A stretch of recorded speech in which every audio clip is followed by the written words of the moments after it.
Salutations all, this is Juiciest Slice, here to chinwag about what I consider a weirdly good though not necessarily a weirdly great film. Tobe Hooper's gripping sophomore effort made in the wake of his stunning debut. What happened was true. Fittingly titled, Eaten Alive.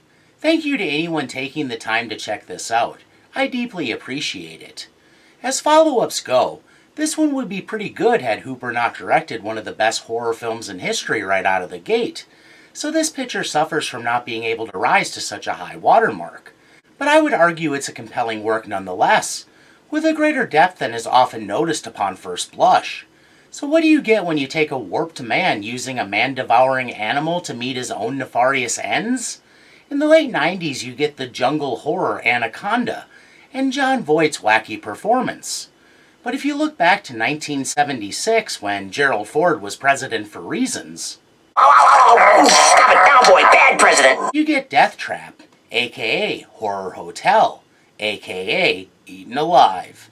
If anything about this trips your fancy, please like, subscribe, and share. I'd appreciate that too. Yes. Directed by the aforementioned master of horror Tobe Hooper, from a script by Chainsaw co-writer Kim Henkel, along with Alvin L. Fast and Marty Rustam, produced by a slate of names topped by Mr. Fast, who had a tidy little career in exploitation. The film stars an unrivaled actor known for playing heavies in westerns, Neville Brand. You want to miss Hattie's girl. As Judd, the adult killer in this tale. A winner of many beauty contests and an exploitation mainstay for over a decade, lovely Roberta Collins. Let's just get it over with. Clara. As Clara, a woman so noticeably unhappy with being in the flesh trade she's given the pink slip. That's not a euphemism or double entendre. Marilyn Burns. Go on, appreciate it, go on. Hey, I know her from somewhere. As Faye, a wife with matrimonial buyer's remorse. In the commentary he said he was encouraged to go as broad as he wanted, and it shows. His performance is hammy and cheesy enough to grill up a delicious ham melt. Marco the Magnificent, aka William Finley. No, you didn't burn me. No, you just gouged my eye out. As Roy, Faye's spotty and the naughty hubby. Fashionista, reality star, and actress Kylie Richards. Need some service. Get that junk off my property. As Angie, Faye and Roy's polio-stricken daughter. Mel Furr. Hey, wait a minute. This isn't an Italian horror film. And wasn't he in Eaten Alive with an exclamation point, the jungle cannibal flick? What gives? Oh, I see. Nothing precludes an actor from appearing in two different exploitation films with the same title. So, the diversified Mel Furr. As Harvey Wood, Clara's unhappy pappy, she with a career sadly confined entirely to the 70s, the Spitfire actress Kristen Sinclair. Right in here. As Libby Wood, Clara's rather demure sister. Don't worry though, she still has a nude scene. One of horror's great statesmen, Robert Englund. Why don't you, turn over and get up on your knees? As the highly inappropriate Buck. The original Morticia Addams herself. Darling, you're so impetuous. Bridge first, bullfrog later. Carolyn Jones. As Miss Hattie, the calculated, cold-hearted brothel madam. An actor whose IMDb filmography is longer than my arm, Stuart Whitman. I'll take you over there and put your mind at ease. As accommodating Sheriff Martin. She was a pair of the eyes had by the hills. We're hungry. No one comes through back there anymore. Janice Blyth.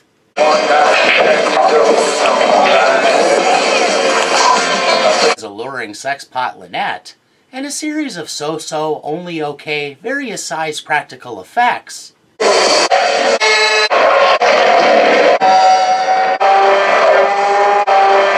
As Judd's gigantic Nile crocodile that for the purposes of this video I will refer to as Dickie.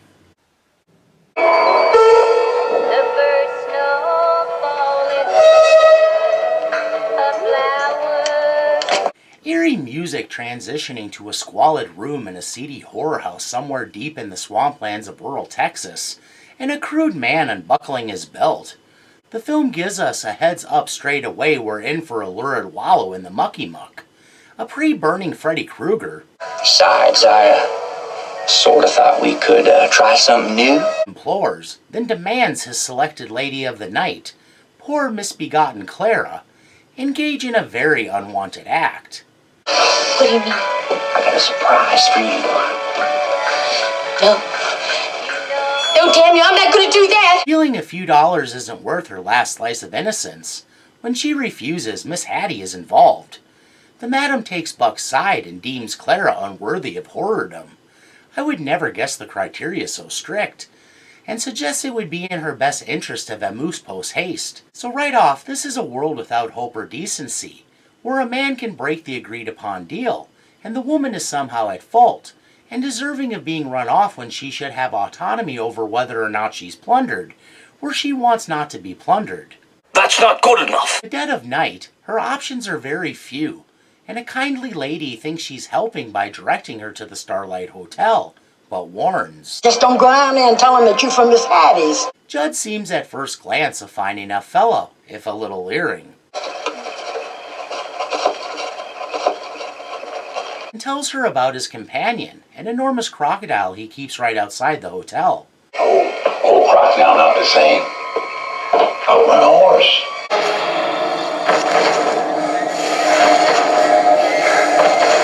Things go south quickly when out of nowhere he starts feeling Anxious, if you know what I mean. perhaps correlating with his growing attraction to her. Judd's overtaken by a mood-fouling notion. You one of Miss Hattie's girls? And from there gets unreasonably bent out of shape and straight up vile. If you asked him, What do you think of loose women? he would likely go off on a rant, unlike how I would answer. I like them. Man of two minds, he's both drawn to and disgusted by what he views as a good time girl, and accosts her out of some weird anger and confusion, not understanding she's not the siren he imagines. But apparently he deems her bosom-aggrandizing dress tawdry and her meretricious. Even being an attractive woman in a dress that evidences her natural blessing, she transmits the exact opposite of lascivious energy, so his sudden turn and actions are likely as bewildering to her as they are to him. Rather than panic, a beaten-down woman at the end of her rope, Claire seems willing to let him do anything to her if only it will mollify him enough to not hurt her.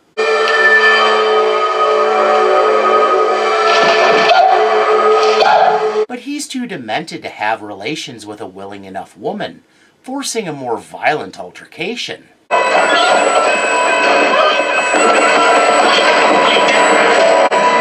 Clara somehow fends off the morally ham-fisted hotel proprietor, and he winds up momentarily unconscious. Be that as it may, this ill-fated lady can't catch a break, and before she can make off, he's up and wrangling her with a pitchfork conveniently on hand.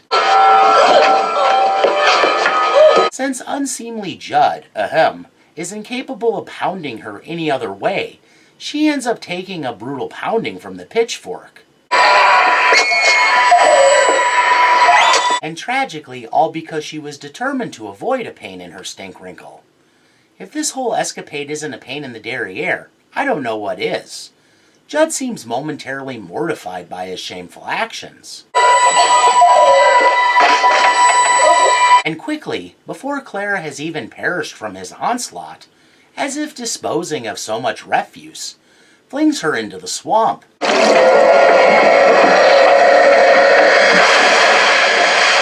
What a crock! Sometime later, Judd is shown in his personal space prattling about, going on with his insular life. Standing round in the rain. Demonstrating he has developed or possesses innately an ability to compartmentalize away his actions, suggesting impromptu murder isn't one bit outside his bailiwick. The wall decor tells us something of his matriculation and service. Did he come by killing in war? Was his package blown off in an unfortunate landmine incident? Who knows? The film is vague. One thing is certain. Outside the world is awash in garish and rather evocative red light. Something of a canary in the mine, showing the turpitude and toxicity of this place. A caged monkey inexplicably and quite ominously falls over dead. Perhaps underfed or in some other way neglected into this sad fate by one of those types who likes to own exotic animals, but doesn't like to take care of them properly. Soon a boisterously cantankerous couple tools up with their small daughter, the family's little Barker, picking up and hauling tail to escape their snippy-snappy shenanigans. Bathed in crimson light, Judd turns on the charm and proves his personable side no fluke. Oh, can't complain? No, sirree. Can't say as I can. Incompetent hubby Roy uses the facilities while his resoundingly disappointed wife Faye seeks information. How far is it to Tyler? About an hour, I reckon. Salacious creeper Buck pulls up in a convertible to lock down a room for later and ends up locking horns with Judd. The hotel proprietor reviles him as much as the audience, attempting to run him off with prejudice, only to take his money. Here you go, old man. Now you best get out of here, right? Something Buck will allude to later when the Starlight's boss man again tries to run him off. And this is another insight into Judd's inner confliction. He mumbles his displeasure under his breath. Tell it. Don't sit right with me. But he took the cash, so the almighty dollar supersedes whatever scruples he may possess. Bills need to be paid after all, and if it means letting out rooms for what he considers dirty, depraved trysts, so be it, even if it drives him into rageful homicidal insanity.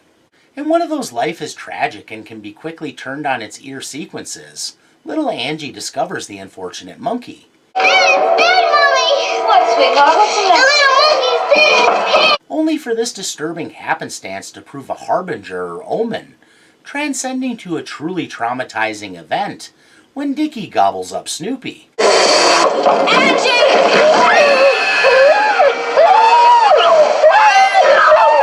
Big rambunctious fella was probably just trying to be playful and instead, out of devastating social awkwardness, got overexcited. I don't relate at all. You said you could be yourself out here, remember? Well, I guess that's what I was doing. Being myself. I've never heard angry applause before. Quick to stick up for his buddy, in the midst of this pandemonium, Judd rushes the family upstairs to a room where they can gather their wits. Unfortunately, between the three adults, they don't have enough to fill a sandwich bag. He tries to smooth things over by explaining it's just Dickie's natural disposition. It's all according to the instincts, man. Then reiterates to himself. All according to the instincts. Perhaps insight into his own actions. The situation was bleak when the off-kilter family arrived, and is now made even bleaker by their inability to cope with what happened in a way that even approaches healthy. Is she all right, honey?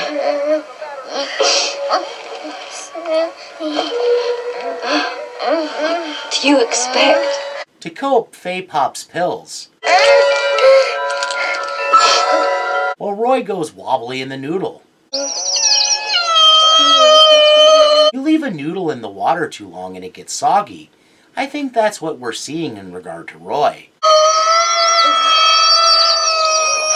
Goaded by Faye's passive aggressiveness, I don't expect you to do nothing. soon he's going off foolhardily to get revenge on behalf of his little girl and Snoopy, which I'll get to soon enough.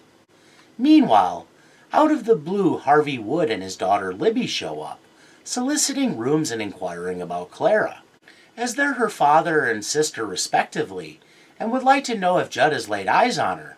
Lying through his teeth, he implies he's pretty sure she's one of Miss Hattie's naughty girls, but otherwise feigns ignorance. As Clara's father, from the onset Harvey shows his short fuse in regard to Clara when he takes offense. I just have to locate this girl. You see, she happens to be my daughter. And looks about ready to throw down, but Libby only wants to find her sister at any cost, even to delicate sensibilities. Please excuse us. Unable to sleep on a lead, they depart to carry on their investigation elsewhere, but plan to return. Thank you. We'll be back later. Roy is perhaps as batty as Judd. Where'd he roll to? Honey, say, where'd he roll to? And upon being broken by Faye's black hole of respect for him, makes mockery of his daughter's pain with barking. Stop it! Eliciting his resentful wife's anger and frustration once more. In the course of this, Faye reveals she's wearing a wig and actually has long blonde locks. She just got my eye. Now, wait a second. An on-the-nose depiction that things aren't always what they appear, seemingly an underlying theme of this film. Unable to handle the recrimination, Roy Daddy's off to slay the dragon. goes after Dickie with a rifle, having decided to, Shoot him down like the mangy scoundrel he is. which puts Judd in an awkward situation. Here now! No! See, that ain't no commentator. No, sir, that's Rocky. He come all the way from Africa. And that's where this film gets even weirder. The thing is, protecting Dickie at any cost is a hill he's willing to die and or kill on, and would say, I will destroy any man who tries to take what I got. were Roy amendable to his appeals, it could have ended there. But a man who has been pushed as Roy has, Now, you just stop. can't back down. I'm gonna see to it that I destroy it, and I would advise you not to interfere. Oh, you hate. Give me the uniform.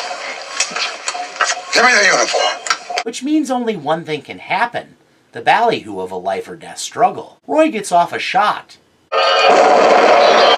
For reasons soon to be revealed, Judd is unaffected, and wounds Roy grievously with a scythe. And topples him onto his back, where the boneheaded husband and father ends up totally at his mercy.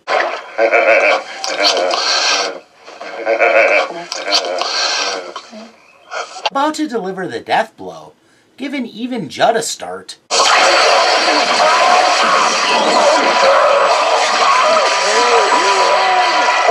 Dickie lunges in and finishes the job in spectacular fashion. Hapless Roy being off necessitates one course of action, and Judd really has no choice other than to be committed, requiring an escalation from deranged sex killer to the mass murderer of a family. But that will have to wait. Bearing the bumps and bruises of a brawl, Judd returns to his room and ingests some sort of powder.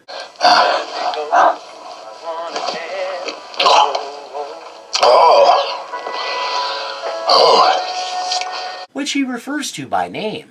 That BC make me feel better already. I was born 5 years after the release of this film, and I was mystified as to what this was. Like it's some sort of prepackaged stimulant that was legal back then? But no, after some research, I discovered it's in fact BC powder, a mild pain reliever most often taken for headaches, that was first manufactured in 1906 and is still available today. Equilibrium restored through the magic of BC, Judd checks his vitals, and we learn he has a false leg. Another instance of things not being what they appear. From Miss Hattie we will discover this wasn't the result of a war injury, but an encounter with Dickie that went wackadoodle. Crocodile's got the strongest jaws of any animal around. Sounds legit. Ignorant to the fact Roy's carcass, even as they speak, is being dragged to the bottom of the swamp, The croc will grab you, take you down to the bottom of the water, and roll you over and over and over till you stop kicking. Then he take you away to his meat safe somewhere. Faye exchanges words with Judd as to her husband's whereabouts. Where is he anyway? Oh, he'll be up in a minute, ma'am. The sort of hotel where the guests share the bathroom, the new widow, blissfully unaware of her widowhood, casually prepares to take a bath in a place where I suspect she could easily contract any number of communicable diseases. Having jettisoned what little good sense he had left, crazy man Judd bursts in, forcing a confrontation, a rude awakening and a fine how do you do for Faye. My God! What are you doing in here? Get out of here! He resorts to a little of the ultra-violence to take charge and knock the dickens out of her, so lights out for Faye. More suited to catch as catch can thrill kills, when put in a position of having to plan murders he flubs up immediately. Obviously, it would have been much easier to take control of Angie before assaulting Faye, but much to the little lady's benefit, that doesn't dawn on him until it's too late. She witnesses the attack on her mom and has no illusions about what the scary man could do to her, hitting the bricks. I don't have time for these shenanigans. Before falling into his clutches.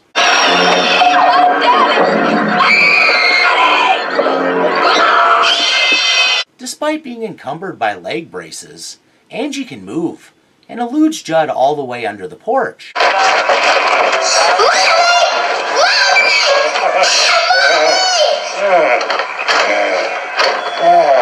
The little lady continually proves evasive, having escaped well below, where she is subject to fright by crocodile and rat alike. After getting thoroughly outrun by a child, Judd goes all dungeon master and binds Faye up to a bed BDSM style. Elsewhere, immediately upon their first meeting, irritable Harvey challenges Sheriff Martin. Just what the hell do you call this bawdy house thing you got going down here? Bawdy house, huh? Once again putting Libby in a position to smooth out the wrinkles. My sister, she disappeared some time ago. We've been trying to locate her. We will later learn Harvey is dying, and because his time is so short, he desperately wants to set things right with his wayward daughter, so he comes by his impatience and impertinence honestly. We will also learn the sheriff, firm but permissive, is a decent man and not deserving of disrespect, a contrast from how a lot of Southern lawmen are depicted in horror. They implore him to take them to Miss Hattie's and he kindly obliges. The madam greets them graciously, and after failing to sell them some land that's almost certainly on the verge of being condemned. Think about that piece of property now. You've come up with it. You'll like it. It's got a big pecan tree in the front yard. Makes one thing clear about Clara. Never saw her before in my life. She does give some insight into Judd that proves interesting. All he wanted to do was just look and talk his crazy fool talk. Scared the girls, too. And suggests his kookiness goes hand in hand with other dysfunctions. Judd's coaxing sweet talk. Little girl, come on out of there. Come on. Oh, Judd, he ain't gonna hurt you. Is met with absolute insolence from Angie. She smartly isn't buying what he's selling. Yes, ma'am. Judd goes crawling around under there, but she's able to out-hustle him and remain out of reach. Fed up and typical of a rejected lunatic, he resorts to aggression and tries his damnedest to gig her like a frog with his handy scythe. His failure to pierce her and drag her out only leads to her digging in even deeper. Like an Alabama tick. Before his quest to capture her can conclude, Harvey and Libby return, escorted by the sheriff. If only the little girl could have rang the alarm bells then, but the film won't allow that. Harvey bids his daughter good night, while Libby joins the sheriff for dinner at an out-of-the-way honky-tonk, where Buck and some of his cronies are playing pool. Boys, what it's all about. Yeah, we did. How's that thing? I know where to go. Noticeably at his wit's end, basically gutted by dead ends and their total inability to locate Claire after so long a search, sullen Harvey enters the hotel,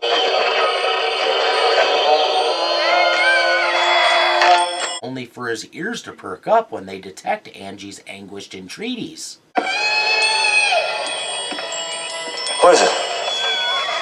From the bottom of his soul, as a man in search of his missing little girl, he has no choice other than to follow the cries.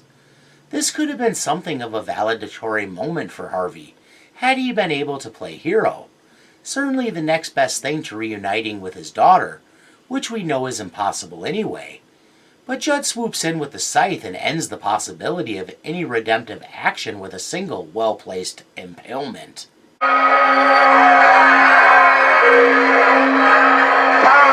His proficiency suggests tonight isn't the first time he's taken up the scythe in malice. Judd watches as the do-gooder father does the "there's a scythe sticking out of my neck" boogie, and experiences an instant of confliction, wavering between shocked revulsion and excitement that borders on a reaction someone might experience when their team scores a goal. Then he makes sure to dispose of all the pesky evidence the only way he knows how. The water's fine.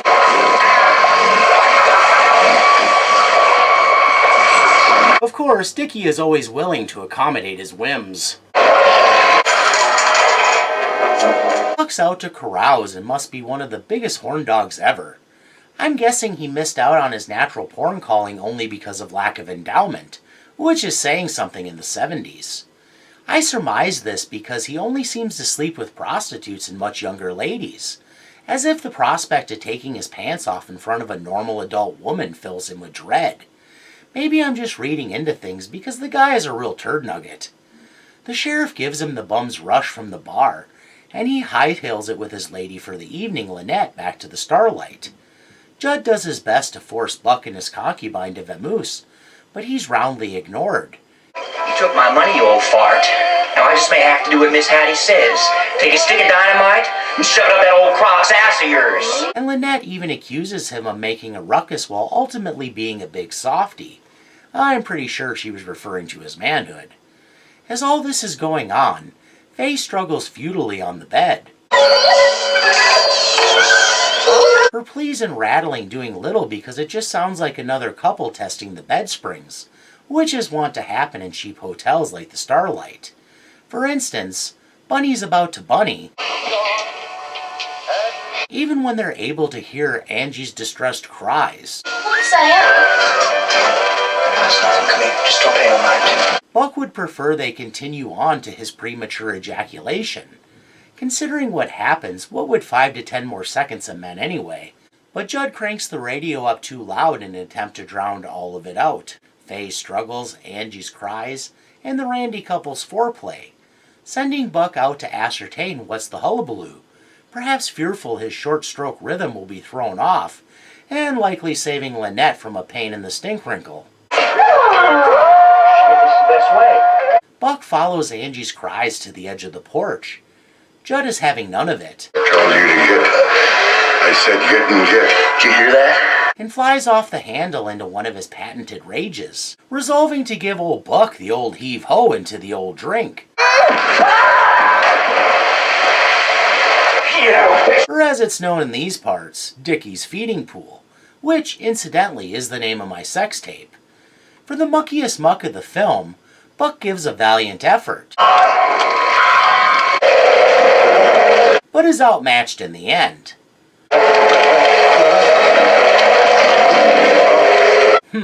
Isn't that something? A turd nugget becoming a bountiful pile of turd nuggets. It's wonderful when perception meets reality, isn't it? Lynette emerges only for a bloodthirsty Judd to chase her off into the swamplands.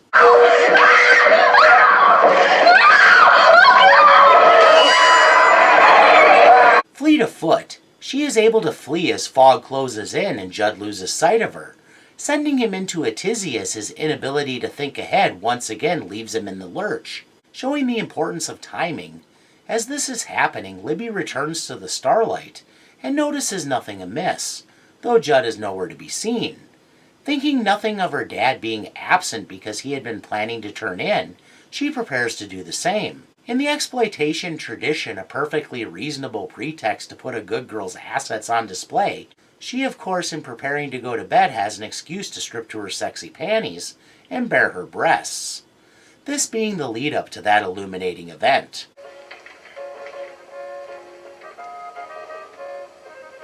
Outside, after huffing and puffing out his frustrations in the swamp,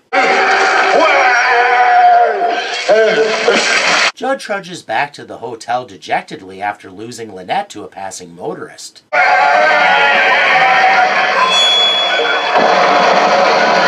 And showing his stick-to-itiveness is intact despite his utter failure, resumes his hunt for Angie, likely aware law enforcement could soon be closing in, and if he's to control the narrative, the child and her mama need to be under control if not gone.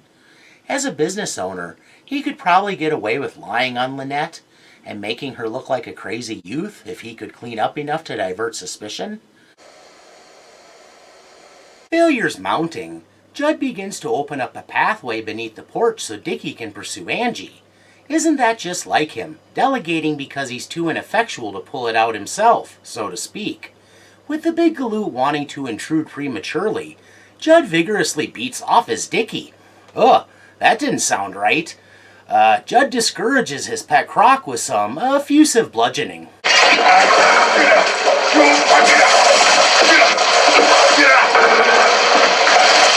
With Angie and the monstrous animal that wants to eat her looking on as if at the starting gate of a race they're about to run, Judd is able to create a wide slit. And Dickie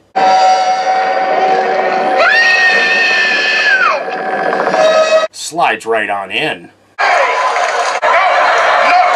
Read into it what you want, it was only a description. Anyhow, unfortunately for poor Angie, thank goodness she's scrappy, the hunt is on. As upstairs, Libby becomes gradually aware of the racket Faye is making, and, pretty sure she isn't hearing a stranger's orgasm or an out-of-control orgy, discovers the young mother bound to the bed. Showing her selflessness since she could run and seek help, the fearless young woman sets her free.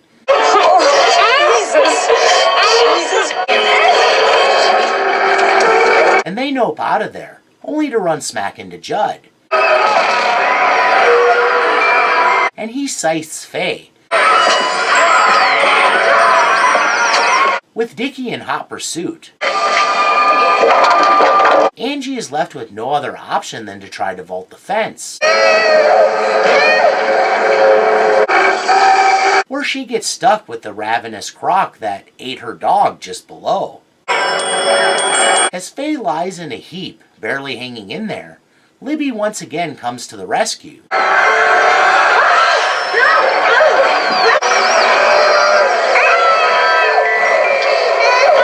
Judd tries to shake them loose from the fence like the madman he is.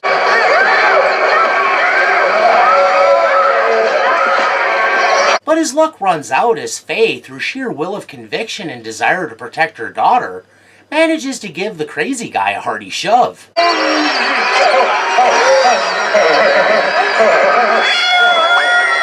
Sending him down to the edge of Dickie's pool. Considering all Faye endured, from being beaten and bound to scythed and tossed around, this action can't be oversold. Because of her quick thinking and courage, Judd winds up the victim of a reckoning long in coming for his mistreatment of his beloved Dickie. Much like when he lost part of his leg. That's right. Tore it clean off and ate it. Once again learning The hard way. a reptile's only loyalty is to their stomach, and All important instincts. when the Nile crocodile chomps him, and into the quagmire the pair vanishes.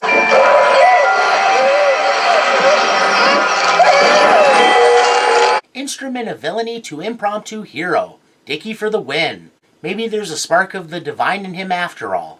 He made a hell of a phallic stand-in. All things considered, like Matthew McConaughey's Pappy, I'd rather mine be Death by snoo-snoo! Alright. after getting hoisted by his own petard, so to speak, and maybe proving karmic justice is a thing. Judd suffers the fate of all his victims before him, sure to be more valuable as swamp fertilizer than he ever was as the Starlight's proprietor. Likely tipped off by Lynette, the sheriff rolls up lights blazing and tends to Faye. It has to be put out there, Marilyn Byrne sure took a licking in Tobe Hooper films.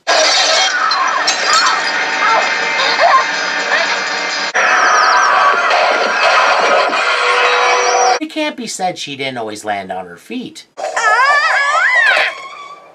For those left alive, everything is wrapped up neatly, though poor Angie will likely need lots of therapy. Judd's false leg breaking the surface of the sludgy water as the film ends.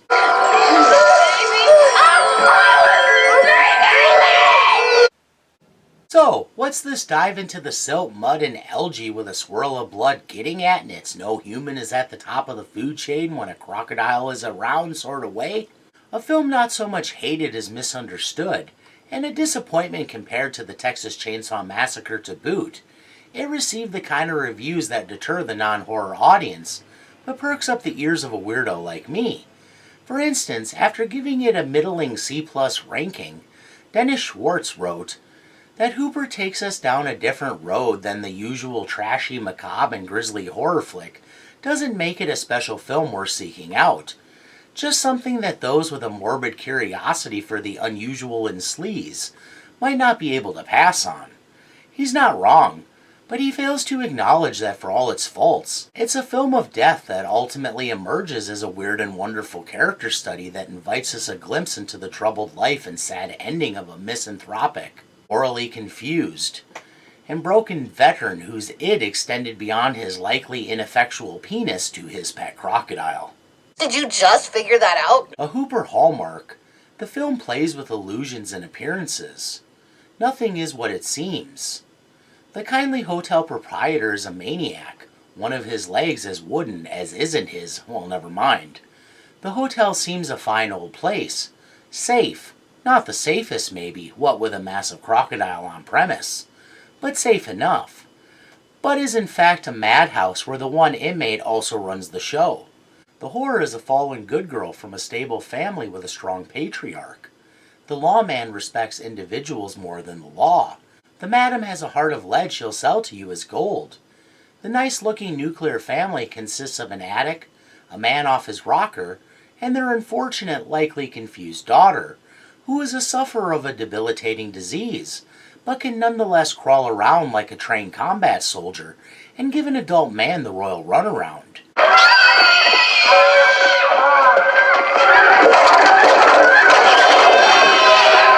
Even the world the film is set in is an illusion, entirely confined to sound stages, lending to it being what Hooper described as a surrealistic Twilight world, a statement unopposed by this content creator. I'll admit, this is one of those kind of films where events happen arbitrarily, until the baddie gets taken out as randomly as everything else. Exactly! It's just a bunch of stuff that happened. Just a slice of life in an old rundown hotel operated by a disturbed madman. Since comparisons to the Texas Chainsaw Massacre are inescapable, I would say that in this way, Eaten Alive is entirely different. There seemed predestination to what happened to Sally and her companions. From encountering the hitchhiker to their destination being only a hop, skip, and a jump away from the killer's home. It was as if greater forces all the way to the astrological level were at play conspiring to put them in the Sawyer's sights. I mean, Mars was in retrograde. Oh, Lord. Whereas Eaten Alive is more a testament to the sometimes meaningful synchronistical randomness to life. How bad events can happen for no good purpose and play out completely out of our hands, no rhyme or reason. From acts that mark us forever to those that end us on the spot. Despite the inarguable greatness of the Texas Chainsaw Massacre, in many ways Eaten Alive actually ups the ante, despite being the lesser of the two. Okay, Mr. Mixed Signals. For as flamboyant, yeah I said it, and memorable as Leatherface, Judd's kills are gorier, and arguably more brutal, though you're never going to beat a chainsaw, a lesson pieces ran with into infamy. Texas for a chainsaw massacre. To that point, both films include a sequence in which a killer pursues a woman through the woodlands with a distinctive weapon. Judd has his trusty scythe, Leatherface his reliable chainsaw. While both chases are effective and end with the pursued victim reaching safety, I think it can be argued the chainsaw definitely lent to Sally's chase being the more memorable. Both films put humans on the menu, but I feel like Eaten Alive achieved a greater, more visceral blatancy by showing it in a way the Texas Chainsaw Massacre didn't, or maybe couldn't. What's an old man drinking blood from a victim's finger compared to a leviathan reptile biting into somebody and dragging them into the murky water? Cannibalism might be the greater taboo, but there's a big difference between being killed and butchered for later consumption as barbecue, and being torn apart by a wild animal in a wet, scary place. But then since hers isn't so merciful a death as everyone else's, Pam might have something to say about that.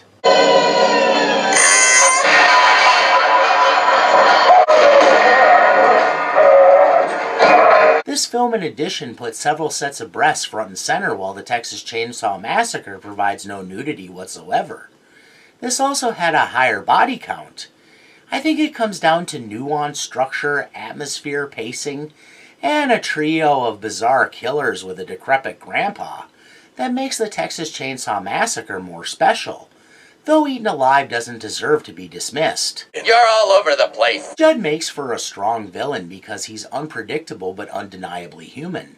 Cloistered away in his paltry gone-to-pot flophouse, he's less evil incarnate than an off-his-rocker ne'er-do-well retrobate with control issues, with an added dash of deviance. A man whose sexual issues led to lots of overcompensation in the form of violent outbursts. He's a sick man surrounded by squalor. Isolation breeds craziness because the human animal needs company. Judd isn't even that isolated. Just enough to be left to his own devices a little too much.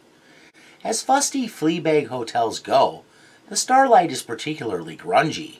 It looks like you could stick to the sheets like flies on flypaper, while also bringing to mind words like pungent, fetid, and condemned by order of the health inspector. Preach. Crusty sheets and stained bedspreads are the order of the day.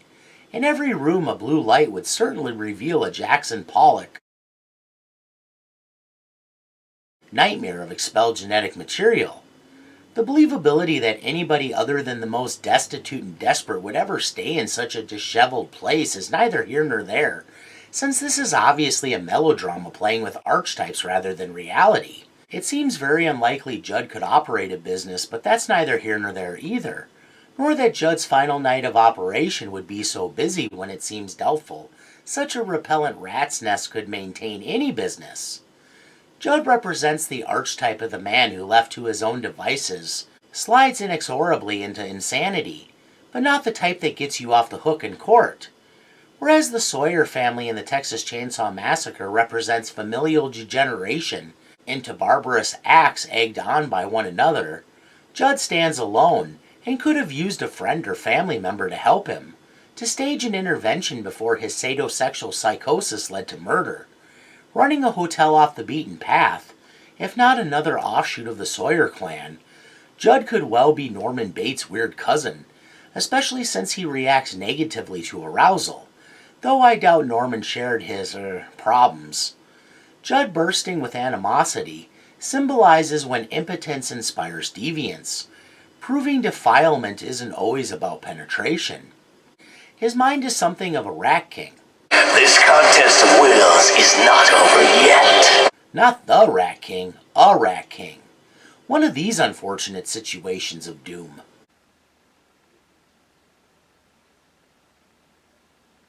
Incidentally, I wouldn't be surprised if one could be found beneath the hotel. In Judd's case, each rat is going in its own direction, putting him constantly at odds with himself, until the eventual burnout and decline into death.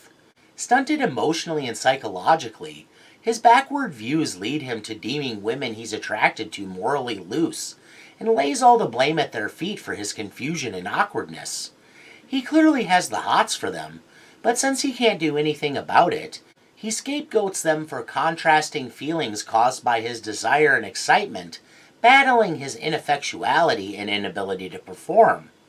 Whether women are being provocative or not, if he immaturely believes they are, he snaps due to frustration he cloaks in his own mind as religious fervor, a form of denial that adds hollow substance to his hypocrisy. Clara's importance to this ribald tale cannot be overstated. Because of her, in the end her sacrifice, Judd is undone at last. Without Harvey and Livy appearing at the Starlight, Judd may have been able to dispose of Faye and Angie before gaslighting his way out of any accusations leveled against him by Lynette. Even if he admitted Dickie attacked Buck, the man wasn't very light, so laying the blame at his feet for his own death wouldn't be as hard to pull off as you might think. More absurd conclusions have been officially accepted. Clara was obviously a sad, broken shell of a woman. Any selling of her body was pure desperation, and it gutted her, and made her a shadow of herself. Judd's disgust for her is echoed in the lost woman herself. It's obvious she loathes herself, and the dire course her life has taken. She lacks all hope. She either feels she has no home to return to, or is too ashamed to try. This seems to me a commentary on a typical defiant young woman who left the suppression of home, only to learn life can impose other forms of suppression, namely the bonds of being an unskilled, uneducated woman, beautiful enough to get by on her looks but unable to survive any other way, who because of perhaps her ignorance of the world, the guiles and lies of men, continually got knocked down pegs in life all the way to the desperation that led to her working at a brothel. That she had enough self-respect not to succumb to Buck's demands is almost an outlier, but severe pain and nether yea damage can be powerful motivators, and going through with such an act on the fly without preparation, that was the barrel she was looking down, and I'm not talking about a barrel of laughs. Claire's submissiveness to Judd reveals she not only believes his unflattering assessment of her, but actually accepts it as her truth. She's a sleazy woman to be used. This is really gross because she considers herself beyond redemption when that simply isn't true. Unless someone is a murderer or defiler or hurts kids or animals, redemption is always possible, and even the worst of the worst can work to better themselves and not re-offend. In her case, it's probable she was the popular girl. The big fish in the little pond told her whole life her looks made her special. It's obvious she came from a decent upper middle class home, and likely wanted for nothing, and it's possible she enjoyed golden child status for a time. It's from the loftiest positions from which the farthest falls happen. That Harvey was able to forsake and wash his hands of her when she left suggests she put the family through many antics before leaving for good. Because of this, it took time and a bad diagnosis for a disappointed father to forgive his errant daughter for cutting and running and going no contact while sowing her wild oats. He wasn't permissive of her naughty ways, and she left to live her own life away from the parental judgment and expectation she later learned wasn't as steep of a price to bear as the life she ultimately chose. Ending up in a position where her only two options were to get her O-ring blown out or get up close and personal with a pitchfork and a chompy crocodilian, there's no doubting she made the wrong choices.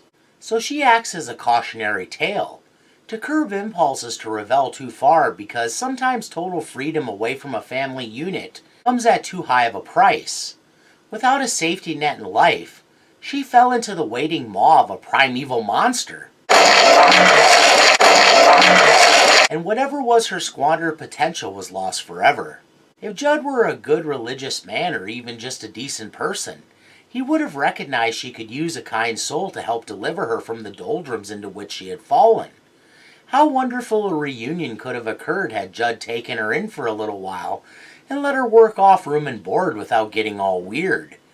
Dying Harvey could have apologized for casting off his daughter and died in peace instead of with a scythe sticking out of his neck. Libby could have reunited with her lost sister. Instead, he peered at Clara and saw not a hurting human being, a woman in need, but a worthless harlot without merit, and relegated her to garbage, which for whatever reason dichotomously got both his bedroom and killing mojo rising, meaning she had to die gruesomely and excessively. I don't think it's a coincidence that the women he kills he penetrates either with a pitchfork or a scythe, since he had nothing in his pants comparable. Then he feeds them to Dickie, an animal equivalent to both his rage and raging libido. He wants to burst out and feed his desires, and because he can't, Dickie stands in, devouring them literally since he can't sexually. As endlessly hungry as Judd's endlessly thirsty, the Croc's insatiable stomach perhaps represents the enormity of how unfulfilled Judd is. How empty is his life because he can't have normal relations with a woman. Nile crocodiles in reality have surprisingly small stomachs, so that he consumes a dog and multiple people in one night is astounding. Granted, he probably stashed some meat for later, but no matter what, the style and ferociousness of his hunting suggest a voracious, insatiable appetite.